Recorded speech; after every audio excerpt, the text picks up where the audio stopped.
জুবিন গাৰ্গৰ মুখা খোলা ৰীতা চৌধুৰী এতিয়া ভয়ংকৰ বিপদৰ সন্মুখীন হৈছে বৰ্তমান সময়খিনিত।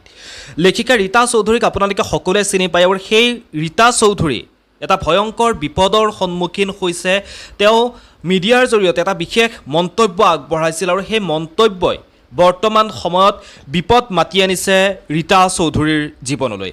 কি সেই মন্তব্য, কি মন্তব্যৰ কাৰণে ৰীতা চৌধুৰীৰ জীৱনলৈ বিপদ নামি আহিছে আপোনালোকে জানি আচৰিত হৈ পৰিব। মই কিছু সময় পিছতেই সেই মন্তব্য আপোনালোকক শুনাম। আচলতে কি এনেকুৱা মন্তব্য আগবঢ়াইছিল আপোনালোকে সকলোৱে হয়তো এই ৰীতা চৌধুৰীৰ জুবিন গাৰ্গৰ যি শেষৰটো পডকাষ্ট ৰীতা চৌধুৰীয়ে লৈছিল সেই আপোনালোকে দেখা পাইছিল।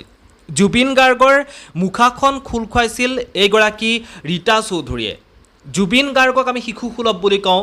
জুবিন গাৰ্গৰ শিশুসুলভ স্বভাৱ এক আছে। জুবিন গাৰ্গে যি কয় স্পষ্টকৈ কৈ দিয়ে বুলি আমি বহু কথাই কওঁ, বহুবাৰ আমি সেইদৰে কৈ আহিছোঁ। কিন্তু জুবিন গাৰ্গে মনৰ মাজত লৈ ফুৰিছিল এনেকুৱা বহু কথা, যিবোৰ কথা আপোনালোকে কোনেও গম পোৱা নাছিল। আৰু সেই কথাবোৰ এইগৰাকী লেখিকা ৰীতা চৌধুৰীয়ে জুবিন গাৰ্গৰ শেষৰ সময়খিনিত, শেষৰ যিটো পডকাষ্ট ৰীতা চৌধুৰীয়ে যিটো লৈছিল, সেই পডকাষ্টত জুবিন গাৰ্গৰ সেই মনৰ কথাবোৰ ওলাই পৰিছিল। জুবিন গাৰ্গৰ মুখাখন খোল খাই পৰিছিল। জুবিন গাৰ্গে কৈছিল আচলতে জুবিন গাৰ্গক কোনে কেনেকৈ ঠগাইছিল, সেই সকলোবোৰ কথা, যিবোৰ কথা আপোনালোকে কাহানিও জুবিন গাৰ্গৰ মুখত শুনা নাছিল, সেই কথাবোৰ ওলাই পৰিছিল এই ৰীতা চৌধুৰীৰ কাষত।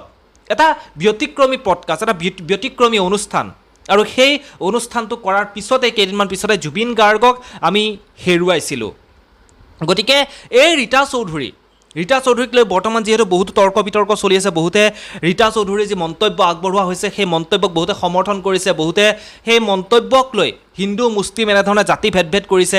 কিন্তু আচলতে কি কৈছিল ৰীতা চৌধুৰীয়ে, কি মন্তব্য বিপদ মানি আনিছে ৰীতা চৌধুৰীৰ জীৱনলৈ। যিসকল ব্যক্তিয়ে ৰীতা চৌধুৰীৰ জ্ঞানৰ পৰিসৰ বুজি নাপায়, ৰীতা চৌধুৰীৰ জ্ঞানৰ লগত টক্কৰ দিব নোৱাৰে, তেওঁলোকেও এইগৰাকী লেখিকা ৰীতা চৌধুৰীক বৰ্তমান সময়খিনিত সমালোচনা কৰা আৰম্ভ কৰিছে।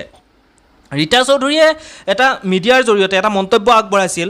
তেওঁ কৈছিল, মোৰ মৃত্যুৰ পিছত কৰিবলগীয়া কৰ্মসমূহ মই সামৰণি মাৰিলোঁ। মই দাহ হ'ব নিবিচাৰোঁ। মই নিবিচাৰোঁ শ্মশানলৈ নি মোৰ আবুৰ হৈ থকা শৰীৰটো উলংগ কৰি সকলোৱে চাওক, জ্বলাওক।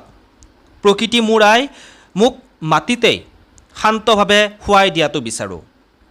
এইদৰে ব্যক্তিগত এটা টেলিভিছন চেনেলত ৰীতা চৌধুৰীয়ে এইধৰণে মন্তব্য আগবঢ়োৱাৰ পিছতে এক বিতৰ্কৰ সৃষ্টি হৈ পৰিছিল। আচলতে আমাৰ হিন্দু নিয়ম অনুসৰি যি এজন ব্যক্তি কায়িকভাৱে নোহোৱা হৈ যোৱাৰ পিছত যিধৰণে সৎকাৰ কৰা হয় সেয়া আপোনালোক সকলোৱে জানে। গতিকে এই ৰীতা চৌধুৰীৰ মন্তব্যই বহুতে কৈছে আমাৰ হিন্দু সমাজক এক প্ৰকাৰ বেয়া প্ৰভাৱ পেলাইছে। আন সম্প্ৰদায়ৰ মানুহখিনি আমাৰ হিন্দু মানুহখিনিক হাঁহিবলৈ সুবিধা প্ৰদান কৰি দিছে এইগৰাকী ৰীতা চৌধুৰীয়ে। এনেধৰণে বিভিন্নজনে মন্তব্য আগবঢ়াইছে। আচলতে এয়া ৰীতা চৌধুৰীৰ শেষ ইচ্ছাৰ কথাহে কৈছিল। মানুহ এজন নোহোৱা হৈ যোৱাৰ পিছত, তেওঁৰ জীৱটো যেতিয়া উৰি গুচি যায়, তাৰ পিছত এই ব্যক্তিজনৰ জীৱনত কি হৈছে কি হোৱা নাই, তেওঁৰ শৰীৰটোৰ লগত কোনে কি কৰিছে সেই ব্যক্তিজনে গম নাপায়। বহুতৰে শেষৰ ইচ্ছা থাকে।